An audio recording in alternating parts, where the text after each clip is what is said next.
فرعون کی کہانی۔ وقت گزرتا رہا، زمین و آسمان نے بہت سے انقلاب دیکھے جن کی گرد کے نیچے سب کچھ چھپ گیا، حتیٰ کہ فرعون کی فنود شدہ لاش بھی زمین کی تہوں میں چھپ گئی۔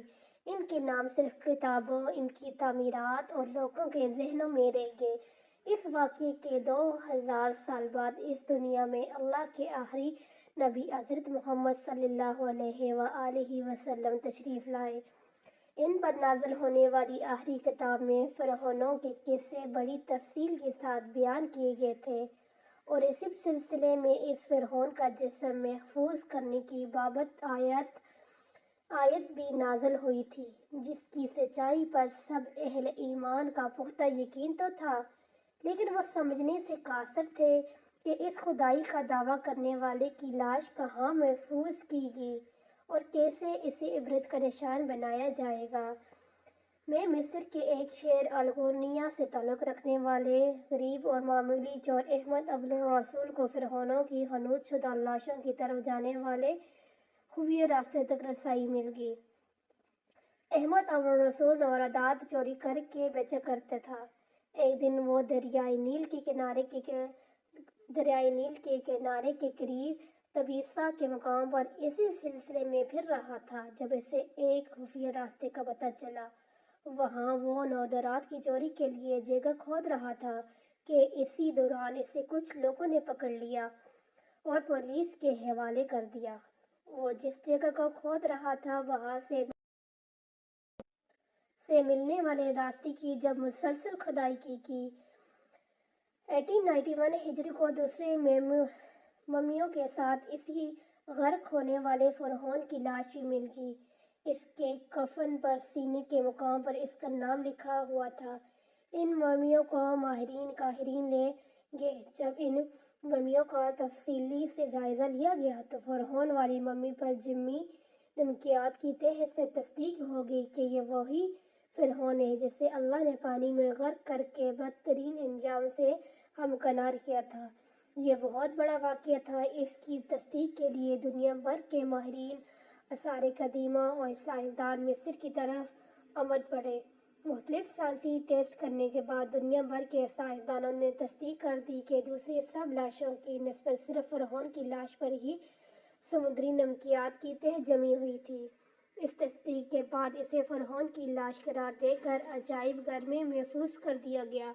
فرعون کی ممی خراب ہونے لگی تو اس وقت کی مصر کی حکومت نے فرانس کی حکومت کو درخواست کی کہ فرعون کی ممی کو خراب ہونے سے بچایا جائے، نیز جدید سائنسی ذرائع سے اس کی موت کی وجہ بھی معلوم کی جائے۔ چنانچہ مصری اور فرانسیسی حکومت نے مل کر ممی کو فرانس لے جانے کا انتظام کیا۔ جب فرعون کی لاش کو فرانس پہنچایا گیا تو ایئرپورٹ پر اس کے دور کے فرانسیسی صدر بذات خود حکومت کے اعلیٰ عہدیداروں، تمام وزراء اور فوجوں کے افسران کے ساتھ استقبال کے لیے موجود تھے۔ فرعون کی لاش کا استقبال کسی عظیم زندہ بادشاہ کی طرح کیا گیا۔ فوجی دستوں نے سلامی دی۔ فرعون کی ممی کو ماہر ڈاکٹروں نے ٹیم کے حوالے کیا گیا۔ اس ٹیم کی سربراہی ڈاکٹر مورس بوکلائی نے کی تھی۔ مائکروسکوپسٹ ٹیسٹوں کے ذریعے ممی کے تمام اعضاء کی باریک بینی سے جائزہ لیا تو معلوم ہوا کہ اس کی لاش اور جسم میں سمندری ذرات ابھی تک موجود ہیں اور موت کی وجہ بھی پانی میں ڈوبنے کی وجہ سے ہوئی تھی۔ ایک بادشاہ کی موت پانی میں ڈوبنے کی وجہ سے ہوا، یہ ڈاکٹر مورس کے لیے حیرت کی بات تھی۔ اس نے اس ممی کے بارے میں مزید جاننے کی کوشش کی تو اس سے معلوم ہوا کہ اس بادشاہ کی موت کے حالات مسلمانوں کے نبی حضرت محمد صلی اللہ علیہ وآلہ وسلم پر اتری کتاب قرآن پاک میں تفصیل سے درج ہیں۔ اسے علم تھا کہ جہاں سے یہ لاش ملی ہے وہ کہ ایک اسلامی ملک ہے۔ چنانچہ تجسس کے ہاتھوں مجبور ہو کر وہ مصر پہنچا اور ایک سائنسدان تھا۔ اس معاملے میں مصر کے ہی ایک سائنسدان نے ملاقات کی۔ اس سائنسدان نے قرآن پاک کھول کر اسے سورۃ یونس کی آیت 92 کا ترجمہ لفظ بہ لفظ سنایا۔ فرعون کا خدائی کا دعویٰ، اس کا پانی میں ڈوب کر مرنا اور پھر پانی سے نکال کر اس کی لاش کا خنوط ہو جانا اور پھر دوبارہ لاش کا ملنا اور پھر اس کی لاش کو جدید سائنسی دور میں دوبارہ محفوظ کیا جانا، سب کا اشارہ ایک جانب تھا۔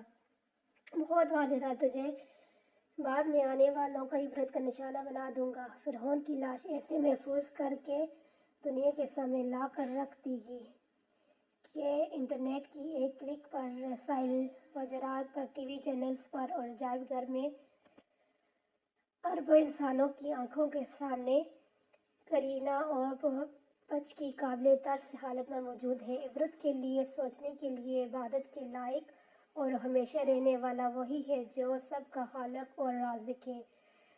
ڈاکٹر مورس نے آیات کا ترجمہ سنا تو اسی وقت پکار اٹھا، قرآن سچا ہے، کلمہ پڑھا اور مسلمان ہو گیا۔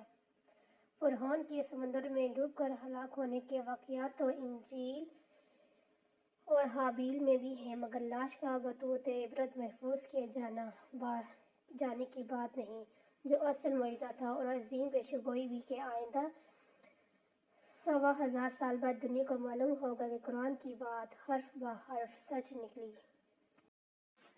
کہا جاتا ہے تارنوس ابلیس سے 1,44,000 سال قبل دنیا پر موجود تھا۔ تارنوس کی نسل تیزی سے بڑھی کیونکہ ان پر موت طاری نہیں ہوتی تھی اور نہ بیماری لگتی تھی۔ البتہ یہ چونکہ آتشی مخلوق تھی تو سرکشی بددرجہ عدم موجود تھی، یعنی کہ سرکشی ان کے اندر موجود تھی۔ ان جنوں کی نسل کو پہلی موت فرشتوں کے ہاتھوں پیدائش کے 36,000 سال بعد آئی، جس کی وجہ سرکشی تھی۔ یہاں پہلی بار موت کی ابتدا ہوئی، اس سے پہلے موت نہیں ہوتی تھی۔ بعد میں چلپانیس نامی ایک نیک جن کو جنات کی ہدایت کا ذمہ سونپا گیا اور وہ ہی شاہ جنات قرار پائے۔ اس کے بعد حاموس کو یہ ذمہ داری دی گئی۔ حاموس کے دور میں ہی چلیپا اور طبلیسب کی پیدائش ہوئی۔ یہ دونوں اپنے وقت کے بے حد بہادر جنات تھے اور ان کی قوم نے چلیپا کو شاشین کا لقب اس کے شیر کے جیسے سر کی وجہ سے دیا۔ ان دونوں جنات کی وجہ سے ساری قوم کہنے لگی کہ ہمیں اس وقت تک کوئی نہیں ہرا سکتا جب تک شاشین اور طبلیس ہمارے درمیان موجود ہیں۔ ان دونوں کی وجہ سے قوم کے جنات آسمان تک رسائی حاصل کرنے لگے اور تیسرے آسمان پر جا کر شرارت کراتے تھے۔ ایسے میں حکم الہی سے فرشتوں نے ان پر حملہ کیا اور عبرتناک شکست دی۔ اسی دوران جب اسرائیل علیہ السلام کو ابلیس نے دیکھا تو سجدے میں گر گیا۔ حضرت سلیمان علیہ السلام اور ملکہ سبا بلقیس کی کہانی۔ ابلیس شروع سے ہی ایک نادار ذہنی بچہ تھا۔ اس میں باپ کی بہادری اور ماں کی مکاری کوٹ کوٹ کر بھری ہوئی تھی۔ اس نے ملائکہ کے ساتھ جا کر توبہ کا باقاعدہ اعلان کیا اور پھر فرشتوں سے فیض علم حاصل کرنے لگا۔ علم حاصل کرنے اور ریاضت کا یہ عالم تھا کہ پہلے آسمان پر عابد، دوسرے آسمان پر زاہد، تیسرے آسمان پر بلال، چوتھے آسمان پر ولی، پانچویں آسمان پر تقی اور چھٹے آسمان پر قابضان کے نام سے مشہور ہوا۔ یہ وہ وقت تھا جب یہ فرشتوں کو سکھاتا تھا۔ ساتویں آسمان پر ابلیس بقائے نور میں رہا۔ حفظ افلاک کے سبب ملائکہ کا معلم قرار دیا گیا۔ یہاں تک پہنچ کر ابلیس نے اپنی عاجزی اور ریاضت کی انتہا کر دی۔ کم و پیش ابلیس نے 14,000 سال عرش کا طواف کیا، یہاں اس نے فرشتوں میں استاد سردار عزرائیل کے نام سے شہرت پائی۔ کم و پیش 30,000 سال مقربین فرشتوں کا استاد رہا۔ ابلیس کے درس و عیز کی میعاد کم و پیش 20,000 سال ہے۔ فرشتوں کے ساتھ قیام کی مدت کم و پیش 80,000 سال ہے۔ ابلیس کو حکم ہوا کہ دروغہ جنت رضوان کی معاونت کرو اور اہل جنت فرشتوں کو اپنے علم و فضل سے بہرہ ور کرو۔ یوں ابلیس کو جنت میں داخل کا پروانہ مل گیا اور جنت میں بھی اپنے علم سے دروغنا جنت رضوان کو سراب کیا، اور یوں جنت رضوان کی کنجیاں ابلیس کے پاس رہی۔ روایات کے مطابق ابلیس 40,000 سال تک یہ فرض خزانچی انجام دیتا رہا۔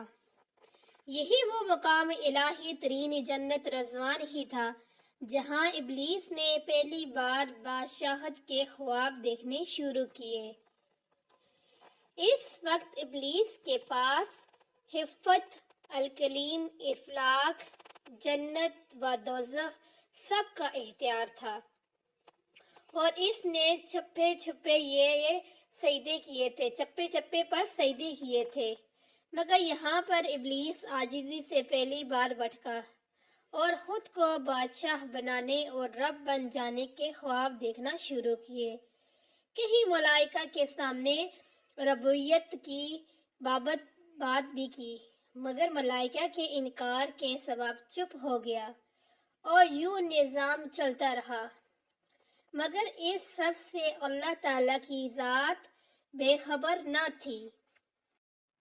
پھر آدم علیہ السلام کی تخلیق کا مرحلہ آیا۔ جیسے قرآن مجید میں واقعات بیان ہوئے ہیں، ابلیس آدم علیہ السلام کو جزو جزو مرحلہ وار مختلف اقسام کی مٹی سے تخلیق ہوتا دیکھتا رہا اور چپ رہا، مگر جیسے ہی اسے یہ معلوم ہوا کہ یہ آدم علیہ السلام اللہ تعالیٰ کا نائب ہے تو اس نے والویل کیا، عبادات اور اطاعت کا واسطہ دیا، پھر ظفر کیا کہ مجھے جنتی عبادت کس نے نہیں کی ہوگی، اور آدم علیہ السلام کو سجدہ کرنے سے انکار ہوا۔ تب اللہ تعالیٰ نے کہا، نکل جا شیطان مردود۔ لعنتی قرار پانے کے بعد ابلیس نے اپنی عبادات اور ریاضت کا رب کریم سے عوض مانگا، جس پر اللہ تعالیٰ نے ابلیس کو ایک وقت معلوم تک مہلت فراہم کی، اور جس پر ابلیس نے اولاد آدم کو صراط مستقیم سے بھٹکا کر اپنا پیروکار بنانے کا دعویٰ کیا۔ پھر جس پر رب کریم نے فرمایا کہ جو منتقی اور پرہیزگاروں ہوں گے تو ان کو گمراہ نہیں کر پائے گا۔ شہدات کی جنت، اس پر احسانات الہی اور اس کا کفر ابلیس کے اس لعنتی کا کام میں سے ان کے 5 ساتھی ہی ہیں۔ نمبر 1، صبر۔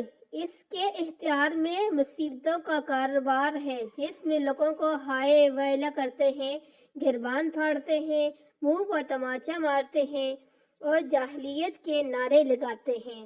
یہ تو ہو گیا اس کا ایک ساتھی۔ اب 2، اغوار۔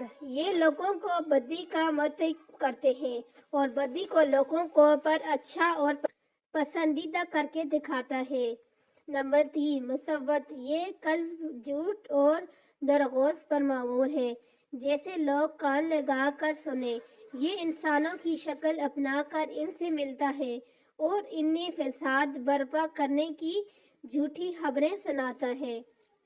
نمبر 4، داسم۔ یہ آدمی کے ساتھ گھر میں داخل ہوتا ہے اور گھر والوں کے عیب دکھاتا ہے اور آدمی کو گھر والوں پر غضبناک کراتا ہے۔ نمبر 5، زنیکور۔ یہ بازاروں کا مختار ہے۔ بازاروں میں آ کر یہ بددیانتی کے جھنڈے گاڑتا ہے، بازاروں میں برائیوں اور فحاشی پر ولگلاتا ہے۔ ابلیس کا آدم علیہ السلام کو سجدے اسے انکار کرنے کا جذبہ حسد تھا کہ جس نے اسے مجبور کیا کہ میری جگہ آدم حق کو کیوں ملی۔ یہ اس کا جذبہ تکبر اور غرور تھا کہ میں اعلیٰ ہوں، اور اسے ایک سجدے کے انکار کی بات نہیں تھی، بات اطاعت سے سرکش کی تھی، شرک کی تھی۔ ابلیس نے دل میں خود کو رب مان لیا تھا۔ اسی شرک عظیم کی بدولت ابلیس تا قیامت رسوا و لعنتی ٹھہرا اور آدم علیہ السلام کو بھٹکانے کے لیے آزاد قرار پایا۔ حاصل نتیجہ یہ ٹھہرا کہ رب کریم کو انسان کی عبادات، عاجزی، علم و دانش سے کچھ غرض نہ ہے۔ رب کریم صرف یہ دیکھتا ہے کہ دل میں اطاعت و فرمانبرداری کتنی ہے۔ اسی بنیاد پر تقویٰ اور پرہیزگاری کے درجے قرار پاتے ہیں۔